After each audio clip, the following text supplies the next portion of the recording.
حضرت سیدنا عمر رضی اللہ تعالیٰ عنہ بازار میں جا رہے تھے تو ایک شرابی نے ہاتھ میں بوتل پکڑی تھی شراب کی. تو حضرت عمر ہاتھ میں درہ رکھتے تھے اور آپ کا جاہ و جلال دیدنیت ہوتا. تو جو ہی حضرت عمر رضی اللہ تعالیٰ عنہ کو اس نے دیکھا تو ڈر گیا اور دل ہی دل میں کہا اے اللہ آج عمر کے قہر سے بچا لے, میں تیری بارگاہ میں سچی توبہ کرتا ہوں. اور جلدی سے شراب کو بغل میں چھپا لیا. اتنے میں حضرت عمر سر پہ پہنچ گئے اور گرج کر کڑک کے کہا کہ یہ تیری بغل میں کیا ہے, کیونکہ اس کو بوتل چھپاتے دیکھا تھا.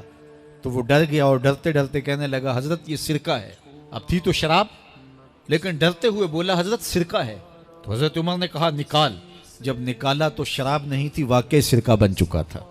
تو جب اللہ کے حضور کوئی توبہ کرتا ہے اللہ اس کے گناہوں کو بدل کے نیکیوں میں تبدیل کر دیتا ہے. حدیث پاک میں آتا ہے کہ قیامت کے دن اللہ ایک شخص کو کہے گا کہ اپنا نامہ اعمال پڑھ, تو وہ نامہ اعمال پڑھنے لگ جائے گا.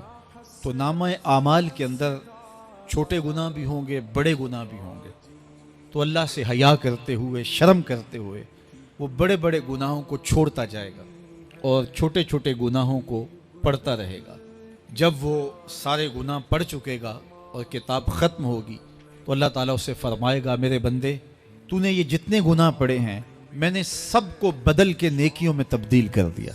تو بندہ کہے گا اللہ ابھی تو میرے بڑے بڑے گناہ رہتے ہیں جو میں نے پڑھے ہی نہیں. حضور جب یہ بیان فرما رہے تھے تو حضور اتنا مسکرائے کہ صحابہ نے حضور کی داڑھیں دیکھ لی.